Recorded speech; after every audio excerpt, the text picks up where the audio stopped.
Praise. Yan. Praise God. Praise the Lord. Sa susunod, ano ulit ito? Masaya eh. Parang natututong umindak yung mga tao. Ganun lang pala yun eh, no? Dapat sa kanta pala, no? Okay, pag para tayong na nag-march during the time of Joshua. Okay? Kaya, nung panahon, pag sinabi ni Joshua, sumigaw kayo, sumigaw kayo. Pag sinabi ni Jonathan na sumigaw kayo, sumigaw kayo, sumigaw! Amen? Sumigaw sa galak at ang lahat ay magpuri sa Panginoon. Amen? Palapakan po muna natin ang Panginoon. Puri ng Diyos ng mahal. Hallelujah! Salamat dahil muli tayo po ay naririto. Third week na ba ng January ngayon, 2025? Diba? Mukhang ang iba ay nagpakasyon yata. Anyway, so magpapatuloy po tayo sa kabila ng mga nakikita ho nating dami-daming nagaganap sa mundo, ano? Nandiyan na yung LA fire, ano pa ba? Madaming mga nagaganap na kung titingnan po natin ay mga pangyayari kahit noong unang panahon. Okay? May mga lugar na tinutupok ang Diyos.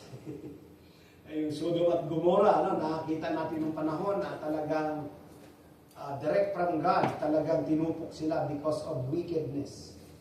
Okay. So, dito po natin makikita na totoo mayroong Diyos na nag-execute ng judgment upon every nation na gumagawa ng hindi kalugod-lugod sa Kanya. Kanina, sabi nung sinabi ni Brother Jonathan yung sa verse, "Blessed is the nation whose God is the Lord." Tayo ba yun? Tayo ba yung nation na yun?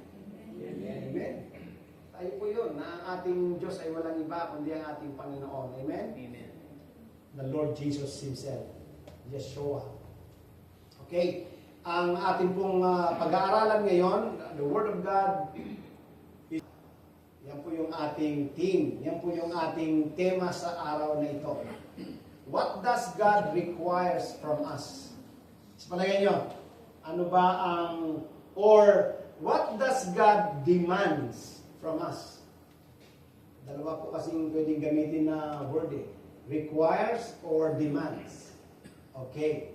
Bago po ang lahat, inanyayahan ko po muli kayo na yumuko at tayo po ay dumulog sa presensya ng Panginoon in a short prayer sapagkat punong-puno na tayo ng panalangin.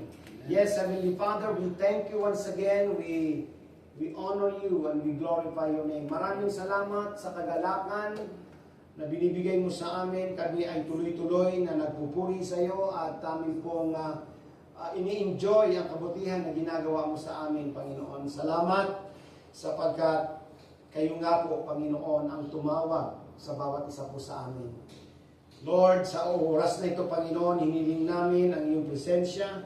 Amin pong hinahayaan ang mga sandaling ito na kayo na naman po, Panginoon, ang siyang manguna, Panginoon. Muli mo kaming dalhin sa iyong presensya sa pakikinig ng iyong dakilang salita, Panginoon. Sapagkat kailangan po namin ito sa aming buhay, Panginoon. Kung wala ka, Panginoon, ay wala kaming magagawa, Panginoon. It is your word that lightens our paths, O God. It is your word that empowers us, Father God, para kami ay maging successful at matagumpay, Panginoon. You have said to Joshua that meditate your word day and night. Yes, Lord, ang salita mo, Panginoon, ang siyang magbibigay sa amin ng tagumpay according to your word in Joshua chapter 1 verse 8. Na magiging careful kami to observe, to obey, to walk in it so that we may have that success in life, O God. Kaya Lord, sa araw, sa mga sandaling ito, Panginoon, hayaan mo itong mga salita mo, Panginoon, ang siyang maging pamantayan po namin sa aming buhay, Panginoon. Let the Holy Spirit speak to us and teach us The whole truths and nothing but the truth of God. The whole oracles of God, Panginoon, ay nais namin marinig, and the whole counsel of God right now through the power of the Holy Spirit. Ang lahat ay magsabi ng Amen in Jesus' name. Amen. Thank you, Lord. Buksan po natin sa Deuteronomy chapter 10, verse 12, verse 13. Verse 12 to 13. And now, Israel, what does the Lord your God ask of you? Sabi po sa King James ay requires of you. So doon tayo sa yan. And now Israel, what doth the Lord thy God requires of thee? But to fear the Lord thy God, to walk in His ways, and to love Him, and to serve the Lord thy God with all your heart and with all your soul. Yan lang po pala. Yan po pala ang nire-require sa atin ng Panginoon. Amen. During the time in the Old Testament, ang sabi niya, tinawag niya ang buong Israel. Sabi niya, and now, sabi niya, and now Israel, what does the Lord requires of thee? Ano ba ang dinidemand ng Panginoon sa iyo? Okay, una, ang ating tatalakayin. Okay, punta tayo sa slide. Okay. What does God requires from us? We, the Church of God. Sa palagay nyo, ganun din ba ang hinihiling ng Panginoon? I believe ganun din po yan. Being the church, being the spiritual Israelites, wala pong pinagkaiba yan. Okay. Okay, first, ito po. God requires us to, number one, to fear Him. Kailangan matakot po tayo sa Kanya. Kailangan magkaroon tayo ng banal na takot sa Panginoon. Yan po yung requirements, yan po yung demands ng Diyos sa atin. Okay. Hindi niya tayo hinihinga ng anumang bagay sapagkat Kanya ang lahat ng bagay. Wala ho tayong may bibigay sa Panginoon. Sa Kanya, siya po ang nagmamayari ng lahat ng mga bagay. Hindi natin masasatisfy ang Panginoon sa mga bagay na ibibigay ho natin sapagkat siya po nga ang may-ari ng lahat ng bagay. Amen? Sa Kanya ang lahat. So, ang hinihingi niya sa atin ay yung matakot tayo sa Kanya. Magkaroon tayo ng banal na takot sa Kanya. Okay. Kailangan ho natin ito. Psalms chapter 5, verse 4 to 5. For you are not a God who is pleased with wickedness. With you, evil people are not welcome. The arrogant cannot stand in your presence. You hate all who do wrong. Nakita po natin ang sinabi ng Panginoon. For you are not a God who is pleased with wickedness. Okay, hindi siya nalulugod sa paggawa ng kasamaan. Okay, kaya nga matakot tayo sa Diyos. Pag ang isang tao ay gumagawa ng kasamaan, walang takot yan sa Diyos. Amen? Pag gumagawa ang tao ng kabaluktutan, walang takot yan sa Diyos. Wala siyang conviction na mamuhay ng merong pagkatakot sa Panginoon. Makita po natin ang mga talata. This is strong words to us. Ito po yung salita ng Diyos. Sabi dito, with you, evil people are not welcome. Nakita po natin, hindi welcome sa Kanya yung mga evil na mga tao. Kasi yung mga evil na mga tao, yung mga masasamang tao, talagang hindi makakalapit yan sa presensya ng Panginoon. Amen. The arrogant cannot stand in your presence. Ang mga arrogante, ang mga mayayabang, ang mga mapagmataas ay hindi makakatayo sa presensya ng Panginoon. You hate all who do wrong. Kaya sikapin mo natin, mga kapatid. Because we are the chosen. Pinag-aaralan po natin yung the church. We are the chosen people, a chosen generation. A people belongs to God. A peculiar people, a special people that belongs to God. Who called us out from darkness into His marvelous lights. Nandun na tayo dapat sa liwanag. Namumuhay po tayo ng mayroong banal na pagkatakot sa Panginoon. Yan po yung unang required ng Panginoon sa atin. Yun ang unang demands ng Panginoon sa atin, mga kapatid. Panatilihin po natin na yung takot na yan ay nasa mga puso natin. Na hindi tayo gagawa, hindi tayo mamumuhay, hindi tayo lalakad sa kasalanan at sa lahat ng karumihan at kasamaan. Amen. Okay, verse, ano pa yun? Ano pa yung talata sa Proverbs ba yun? Proverbs chapter 6, verse 16 to 19. There are 6 things that the Lord hates. Okay, 7 that are detestable to Him. Haughty eyes, a lying tongue, hands that shed innocent blood. Ano pa? Verse 18.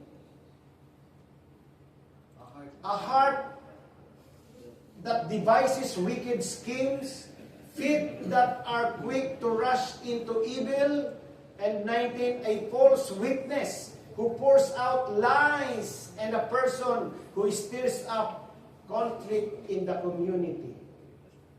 Okay, nakita po natin, pag nabasa po natin ang mga ganito at nakikita natin na ayaw ng Panginoon, dapat pansinin po natin yan.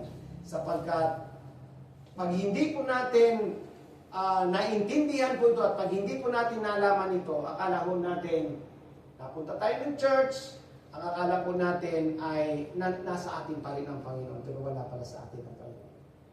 Yung pagsisinungaling daw, yung haughty eyes, okay? Ano ba itong haughty eyes sa Tagalog? Meron ba tayong Tagalog translation yan? Yan. May 6 na bagay na ipinagtatanim ng Panginoon. O 7 ang mga palalong mata. Yan. Sinungaling na dila. At mga kamay na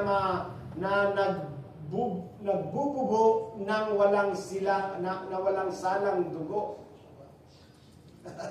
Medyo malalim, ano? Ano pa? Sa verse 18. Puso na kumakatha ng mga masasamang akala. Ayan. Yung mga maling akala. Okay. Kaya yung mga akala lang po yan. Ingatan po natin yan. Baka isa ka na sa kinamumuhian ng Panginoon. Kasi sabi doon, 6 things and 6 things the Lord hates to us. Mga paa na matulin sa pagtakbo sa kasamaan. Ang mga paa na mahilig magbalita ng mga marites na hindi totoo. Galit pala ang Panginoon doon. O, nakita po natin. Puso na kumakatha ng mga masasamang akala, mga paa na matulin sa pagtakbo sa kasamaan. Verse 19, ano po yung sa Tagalog? Ano ba yung 19 pa yan eh? Okay. Sinungaling na saksi na nagsasalita ng kabulaanan at ang naghahasik ng pagtatatalo sa gitna ng mga magkakapatid. Yan, delikado yan. Nag-stir up ng strife against the community of the believers. May maraming ganun. They profess that they are Christian, pero nandun pa rin sa kanila yung ganung uri ng pamumuhay. Amen? So, we must have that kind of fear. Yung fear na yan na magdadala sa atin na hindi talaga tayo gagawa ng mga bagay na ayaw ng Panginoon. Amen? That is the number 1 requirements and demands of God to us. Fear God. Fear Him. Matakot po tayo sa Kanya. I-ano po natin, i-exercise po natin ang banal na pagkatakot sa Panginoon. Ang sabi sa, may sinabi pa sa Proverbs na, the fear of the Lord is to hate all kinds of evil. Ang totoo daw pagkatakot sa Panginoon is to hate all kinds of evil. Napakadaming klase ng mga bagay na masama. Pag-aralan po natin kapag yung bagay na yon ay ginagawa pa ho natin, natitiyak ko po mga kapatid na wala ho tayo sa Panginoon. Amen? Amen po ba mga kapatid? Number 2, what God requires us to walk in obedience, total obedience to Him. Brother Toto, Kuya Toto, Pastor Toto, ilang porsyento ba ako kailangan mag-obey sa Panginoon? Pipiliin ko lang ba ang pag-obey sa Panginoon? Okay. 10%, 20% obedience? Okay. Ito pong walk in obedience is full obedience. Fully obedience po yan. 100% without any reservation. Katulad ng sinabi ni Paul. May sinabi po si Paul sa 1 Corinthians chapter 11 verse 1. Ano po sinabi ni Paul? Follow my example as I follow the example of Christ. Okay? Nakita po natin. Sabi ni Paul sa mga tinuturuan niya nung araw, gayahin niyo ako. Kung titingnan mo, parang nagmamayabang siya, no? Oh, sino ito siya apostol po? Sabi niya, gayahin niyo ako katulad ng paggaya ko kay Jesucristo na aking Panginoon. Okay? So, si Paul, hindi niya ginaya ang sarili niya, meron siyang model eh. Ang model niya, walang iba kundi si Jesus. Ganon din naman tayo. Okay? Ang model natin si Jesus, kaya nga He is the head of the church. Okay? Siya yung builder natin. Kaya, titingnan po natin lagi ang Panginoon. Ano ba ang karakter ng ating Panginoon? Of course, ang ating Panginoon ay meron talaga siyang banal na pamumuhay. Amen? Yung kanyang banal na pamumuhay, kapag yan ay na-transmit at na-transfer sa ating mga kapatid through the power of the Holy Spirit, pwede natin sabihin na katulad ni Apostle Paul, be imitators of me as I imitate Christ. Sinabi ni Paul, be imitators of me as I imitate Christ. Okay. Simple lang ang mensahe ng Panginoon, pero paulit-ulit mga kapatid. Pinauulit-ulit tayo kasi minsan, alam niyo, ang banal na Espiritu, hindi yan pumupunta sa mga minsan sa mga matitigas na katuruan, sa mga bagay na hindi pa natin maintindihan, unless na hindi natin natutunan yung mga bagay na simple lang, mga basic, minsan hindi pa natin matutunan. Okay, sa ating mga kapatid dyan, sa mga kabataan, mga kapatid, turuan natin ang ating mga sarili to walk in full obedience to Him. Okay, that is the number 2. Na number 3, maiksi lang ang isay, 5 lang po yan, 5 points lang po yan. What God requires us to love Him. Okay, kinakailangan mahalin talaga natin ang Diyos ng todo-todo. Amen? Okay, kinakailangan ang Diyos ang pinaka mahalaga sa atin. Siya yung talagang first love natin. Amen? First love natin ay ang Panginoon. Wala nang iba. Hindi yung ating nililigawan, hindi yung mga asawa natin, kundi ang Diyos talaga dapat ang ating first love. Amen? Eh, di ba may nagtanong kay Jesus nung panahon, madalas ko nang sabihin sa inyo yung mga talatang ito, ano ba Panginoon ang pinakadakilang kautusan? Okay, ano sabi ng anong sagot ng Panginoon? Matthew 22, 37 to 38. Jesus replied, love the Lord your God with all your heart, and with all your soul, and with all your mind. Anong ibig sabihin? Ano pong summary po nitong mga verse nito? Ibig sabihin, your whole being. Mahalin mo ang Diyos ng iyong puso, ng iyong kaluluwa, ng iyong kaisipan. This is the first. Sabi ni Jesus, this is the first. Yan ang una and the greatest commandments. Because we must adore God, we must worship God, we must serve God, sapagkat siya po yung lumikha sa atin. Amen mga kapatid? Hallelujah. So, yan po. Wala ho tayong gagawin kundi ibigay natin ang buo nating sarili sa Panginoon. Mahalin natin ang Diyos. So, tingnan mo muna sa sarili mo kung talaga bang mahal mo ang Panginoon o yung mga bagay na nagiging hadlang sa pagmamahal mo sa Panginoon. Napakadami po, napakadami hadlang. Maraming mga tao na naiiba po ang lakad ng buhay.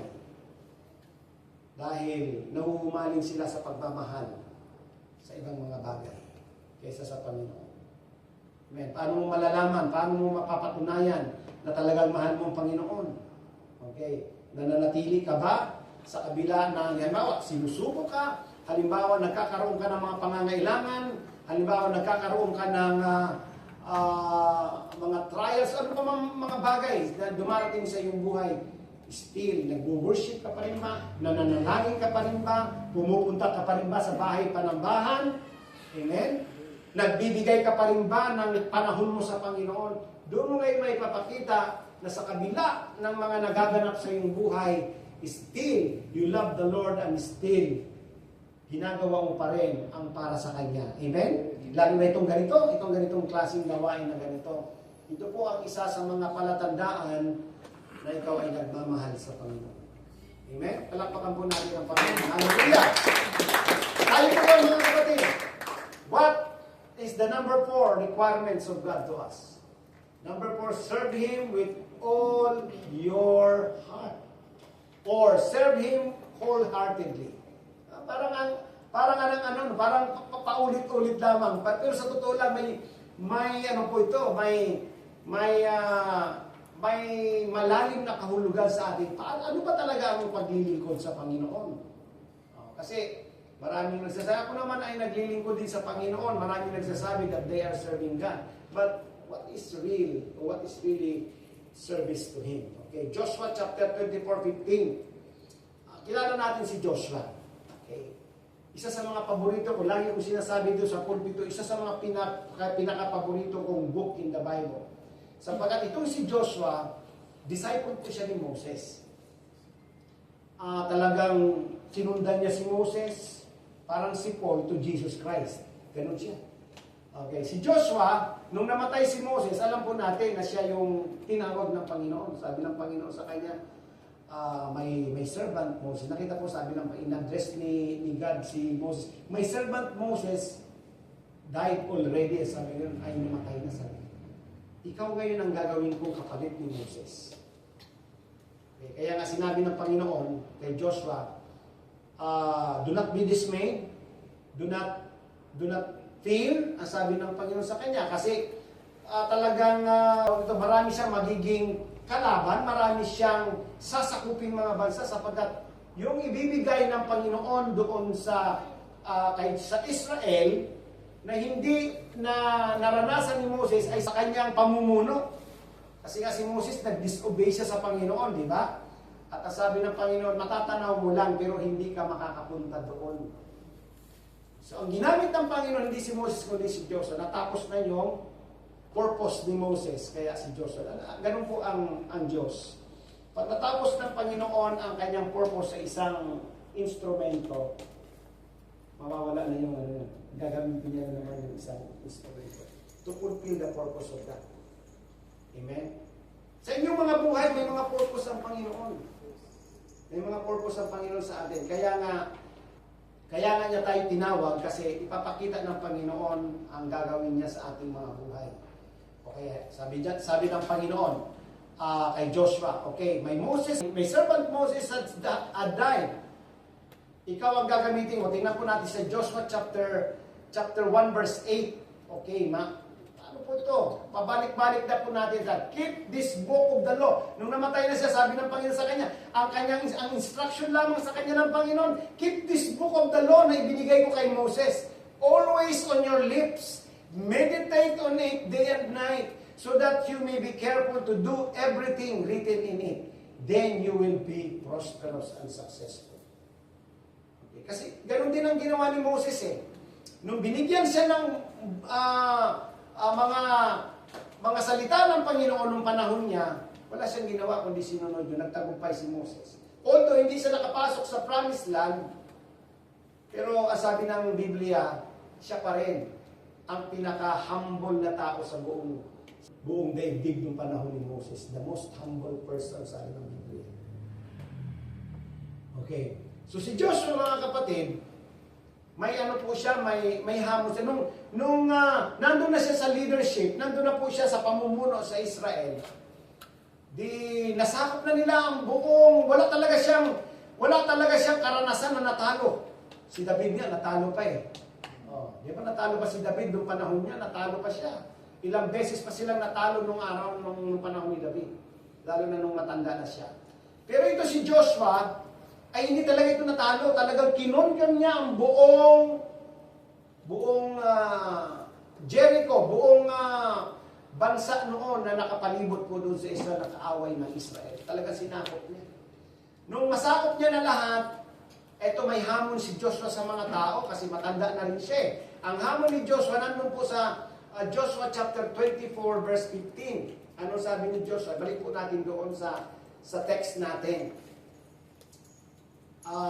Actually, 15 to ano yan eh, 15 to 18. Okay, sabi ni Joshua, but if serving the Lord seems undesirable to you, kita yung hamon ni Diyos. Sabi ni Diyos sa mga Israel, sa mga tao, kung ang paglilingkod sa inyo ay parang hindi desirable, hindi ka nais-nais, o hindi baga ano sa inyo, sabi dito, then choose for yourselves this day. Sabi niyo sa meron siyang hamon, meron siyang challenge sa mga tao. Then choose for yourselves this day whom you will serve. Kung kanino kayo maglilingkod, whether the gods of your ancestors serve beyond the Euphrates, or the gods of the Amorites, in whose land you are living. But as for me, sabi ni Joshua, but as for me and my household, we will serve the Lord. During the time of Joshua, marami na po talagang mga Diyos-Diyosan. Eh yung mga ancestors nitong ibang mga Israelita ay talagang sumasamba sila sa mga ibang, naglilingkod sila sa ibang Diyos-Diyosan. Kaya ito si Joshua, ang karanasan niya sa totoong Diyos, ay yung Diyos na, Diyos ni Moses, na nagpalaya sa kanila sa Egypt. Nakita yan ni Joshua. Kaya nung makita yan ni Joshua, sabi, ito yung talagang totoong Diyos na pinaglilingkuran namin noon. Kaya sabi ni Joshua, now, sabi ni Joshua, binibigyan ko kayo ng pagkakataon. Sabi niya, if serving the Lord seems undesirable to you, then choose. Sabi ni Joshua, mamili kayo kung kanino kayo maglilingkod. Okay. So, ganun din sa ngayon. Hamon din sa atin yan. Sino ba sa mundong ito, napakadaming mga Diyos-Diyosan din, di ba? Maraming mga klaseng Diyos-Diyosan sa ibig sa ating mga panahonan ngayon. Maraming naglilingkod sa pera, maraming naglilingkod sa kayamanan, sa karangyaan. Marami yung klaseng ganun. Pero ang sabi ni Joshua, but for me and my household, we will serve the Lord. Okay. Kita ho natin, ibang klase ito. Kailangan natin ng paglilingkod talaga sa Panginoon. Okay. Ganun din, ang hamon ko sa inyo. Sino ba ang paglilingkuran ninyo? Ang inyong sarili, ang pera, ang inyong mga pangarap. Okay. Okay, pangarap is pangarap. Darating yan sa atin. Okay. Pero minsan, maraming mga tao na talagang wala na naagaw na ng pangarap. Amen? Maraming mga tao na naagaw ng kayamanan. Wala na. Yun ang naging Diyos nila. Yun ang sinusunod nila. Yun ang batas nila. Kailangan, sa araw na ito, kumita ako ng malaking halaga. Minsan, tingnan natin, baka sarili na natin ang ating Diyos. Maring mangyari yun na ang ating Diyos ay ang sarili ho natin. Okay.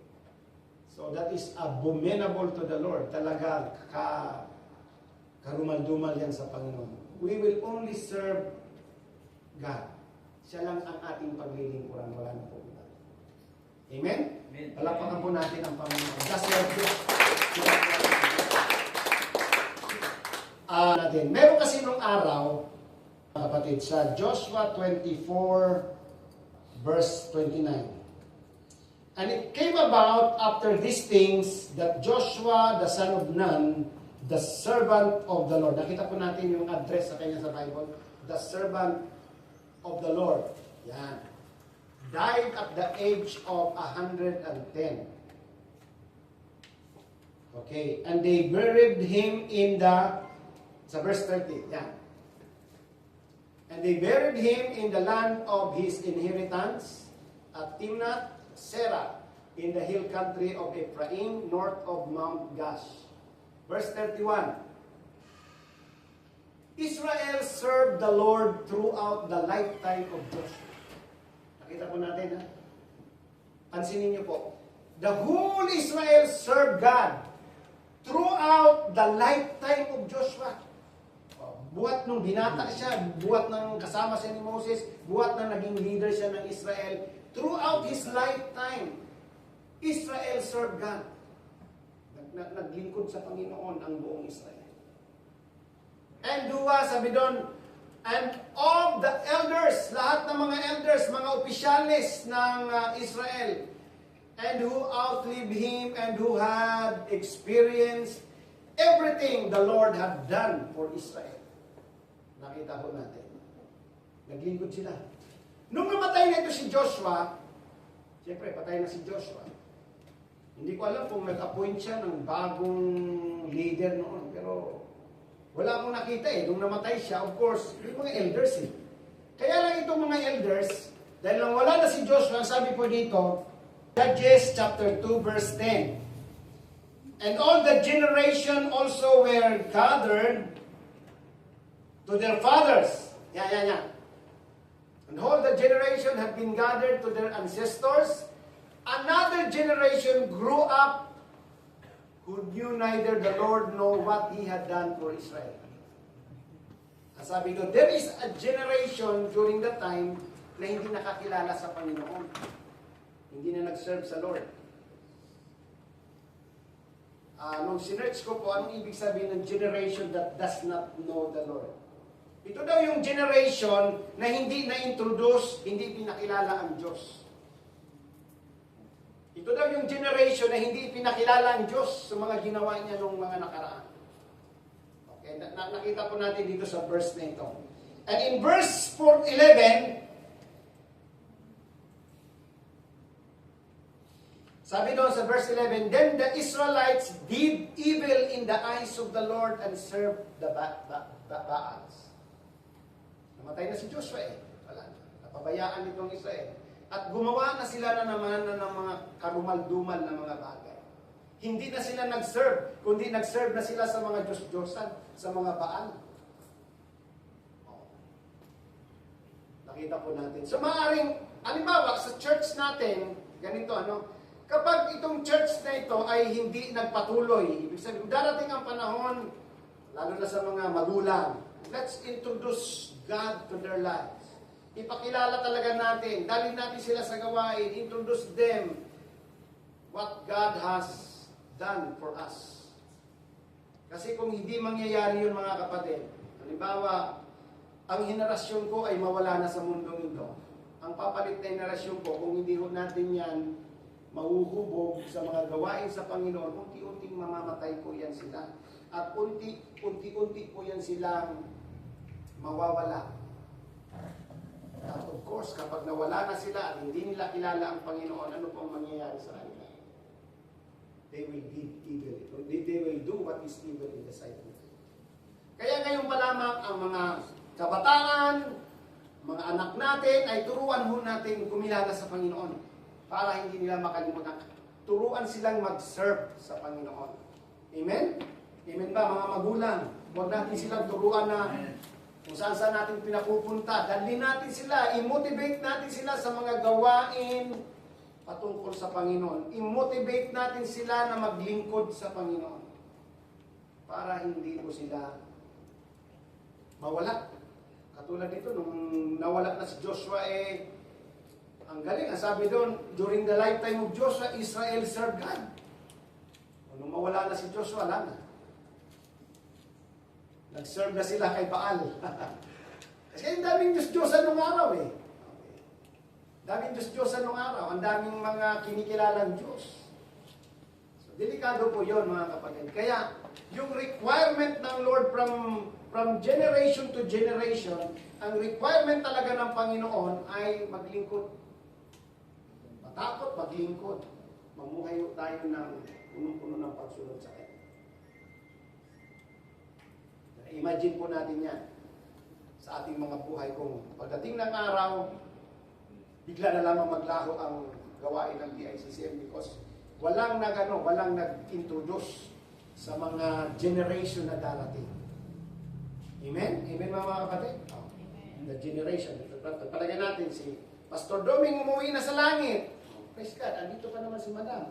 Andito pa yung mga anak.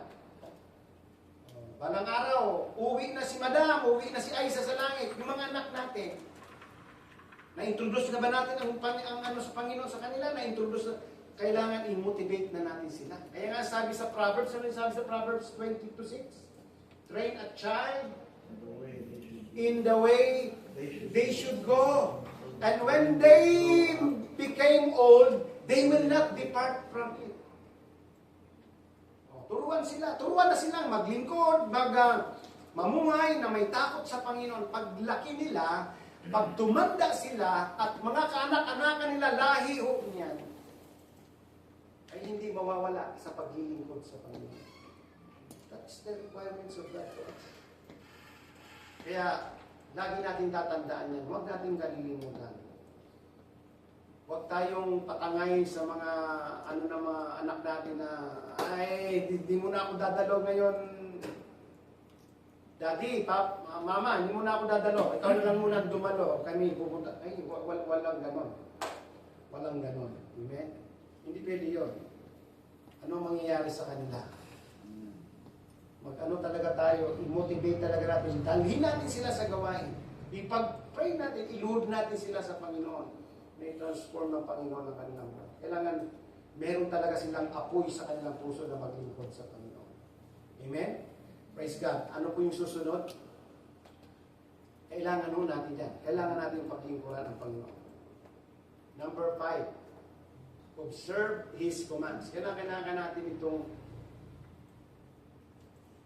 hindi lang natin ini-observe. Kasi sa observe, nakita po natin, nandun po yung maingat nating tinitingnan kung ano yung, maingat nating pinag-aaralan kung ano talaga yung commands ng Panginoon. Sa John chapter 14, verse 15, ano po yung pagkakasabi? If you love me, do you love Jesus? Amen. Do you love Yeshua? Ang kinanta pa lang natin yan. Do you love Yeshua because He is Lord? Ang sabi ng Bible, keep my commands. Keep my commands. Itago mo yan. Alagaan mo yan. Mahalin mo yan. Because it will give you success. Nandiyan nakapaloob ang buhay mo sa commands na yan. Sabi ni Jesus. 1 John chapter 5, verse 2 and 3. Sunod na verse. Yan. This is how we know that we love the children of God. By loving God and carrying out His commands. In fact, this love for God to keep His command and His commands are not burdensome. Sabi doon sa Tagalog, ang salita daw niya, ang mga command daw niya ay hindi mahirap gawin. Pero maraming mga tao nahihirapan gawin ang salita ng Diyos. Nahirapan gawin ang mga commandments ng Panginoon. Pero ang sabi dito, it's not burdensome. Hindi mahirap gawin ang mga commands ng Panginoon. Sino ba dito nahihirapan na gawin ang commands ng Panginoon? Pakitaas ang kamay. Okay, ililihans kita mamaya para magawa mo yung commands ng Panginoon. Kasi nahihirapan ka eh. Ililihans kita mamaya para magawa mo yung commands ng Panginoon, para ma-observe mo ang commands ng Panginoon. Mahal ba natin ang commands ng Panginoon? Amen. Mahal ba natin ang salita ng Panginoon? Amen. Mahal ba natin si Jesus? Amen. Then, observe His commands. Simple lang. Yan yung requirements na yan, pag nanatili yan sa atin mga kapatid. Believe me, yung blessing ay nandiyan yan sa atin. Lagi yan nakaabang sa atin. It will overtake us. Amen? Habang nandito tayo sa mundo, binibless tayo ng Panginoon. Binibless tayo ng Panginoon. Bibibless tayo ng Panginoon. Lahat ng uri ng blessing. Aapaw sa atin, sabi ng Biblia, at mag-overtake pa daw sa atin. If you do the requirements of that. Napakasimple lang ang requirements ng Panginoon. Hindi yan mahirap. Pag mahirap lang yan doon sa mga taong stubborn, yung mga matitigas ang ulo, matitigas ang puso. Pero kung hindi tayo stubborn mga kapatid, kaya natin gawin. Sabi niya, mahirap naman yan. Mahirap naman gawin ang salita ng Diyos. Ano mahirap? Hindi yan mahirap. Hindi nga burdensome, sabi doon, hindi mahirap gawin. Okay. Ang salita ng Diyos, ang commands ng Panginoon ay hindi mahirap gawin. It's not burdensome. Amen po ba mga kapatid? Amen.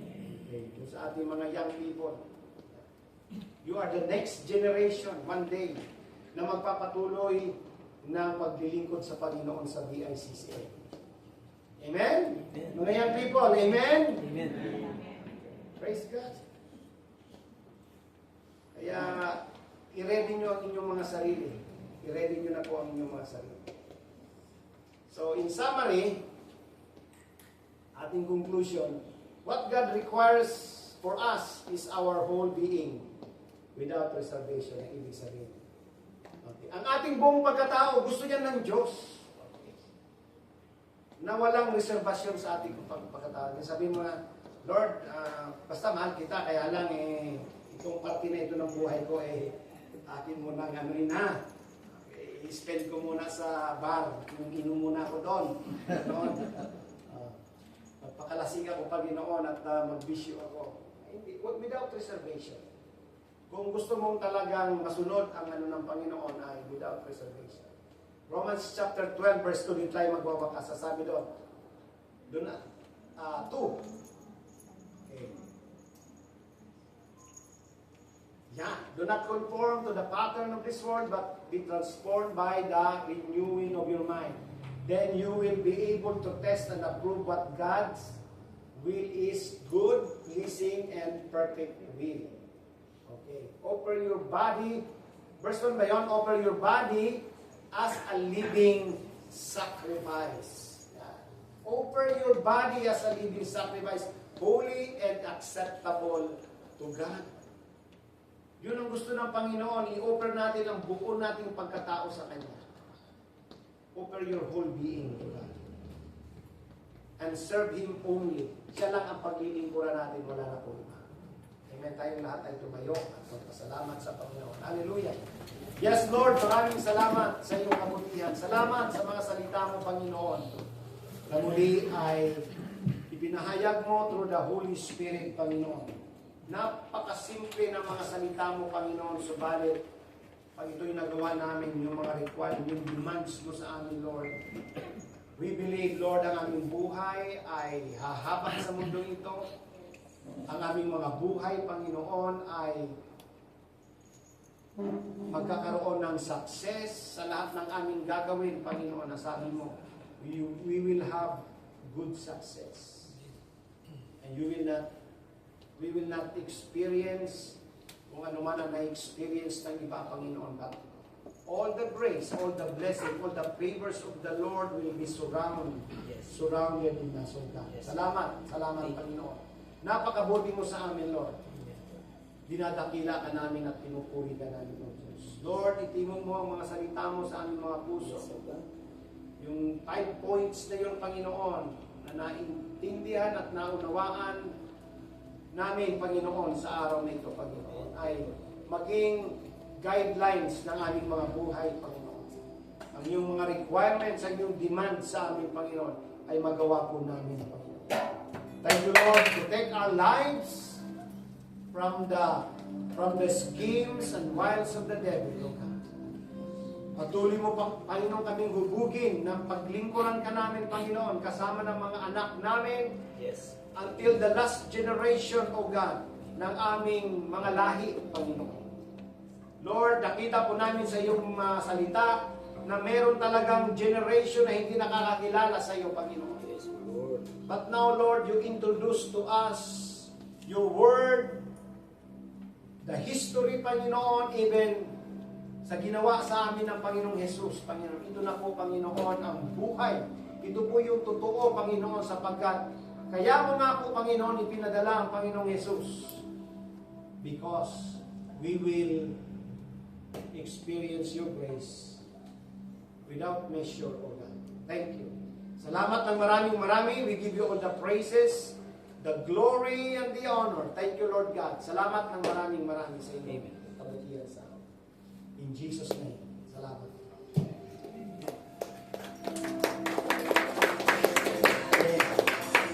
Sige po, inanyayaan mo po si Sister May na lumapunta po dito.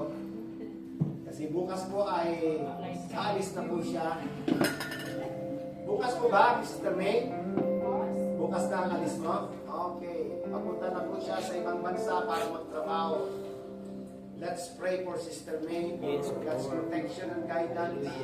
Saan man siya magpunta ay kasama niya ang Panginoon, iingatan siya, gagabayan siya ng Panginoon sa bansang pupuntahin niya para magtrabaho. Yes, Lord, we raise our hands before you. Nakikipag-lahat po tayo, taas po natin ang kamay, mag-isa po tayo sa panalangin kay Sister May. Lord, kung saan naman po siya dadalhin para magtrabaho, we bless her, O God. Ayan, nung maranasan niya, Panginoon, ang iyong kapangyarihan lagi, Panginoon. Aalinin mo siya, Panginoon. Patuloy mo siyang bibigyan ng kalakasan, ng katalinuhan, karunungan. Doon sa bansa niyang pagtatrabahuan, Panginoon, kung meron man siyang kumpanya, meron siyang amo na pagtatrabahuan, Lord, ngayon pa lamang ay aming dinadalangin ang puso ngayon, Panginoon, ng kanyang amo o kanyang employer, Panginoon, na magiging mabait sa kanya, Panginoon, magiging favorable pong Panginoon sa kanya, Panginoon. Lord, hihipuin mo siya para lahat ng benefits ay ibibigay po sa kanya, Panginoon. The blessing, Panginoon, na nanggagaling sa iyo ay mararanasan, Panginoon, ni Sister May. Ingatan mo ang kanyang kalusugan, O Lord, in Jesus' mighty name. At maging ang pag-alis niya bukas, ang eroplanong sasakyan niya, papunta, Panginoon, doon sa bansang kanyang pagtatrabahuan, ay ingatan mo, makakarating siya naman sa walhati. At doon sa lugar na yun, Panginoon, alam po namin na may mga churches doon, Panginoon. Dadalhin mo si Sister May sa tamang church na kanyang magdadaluhan ng gawain, Panginoon. Gagamitin mo siya doon. Thank you, Lord God. Salamat ng maraming. In the name of Jesus, this we pray. Amen. Lord, sino pa po ang may prayer request? Lana? Okay, so we are blessed by God. Hallelujah. Sige po, Lord, salamat. Kaya mo, Panginoon, sumagana kami sa iyong pag-ibig, sa iyong kapayapaan, Panginoong Jesus. At banal na Espiritu, ang iyong presensya sa aming buhay araw-araw. Help us to overcome evil and sin. Help us to overcome our enemy, the devil, in the name of Jesus. Maraming salamat. Ang lahat ay magsabi ng amen. Hallelujah.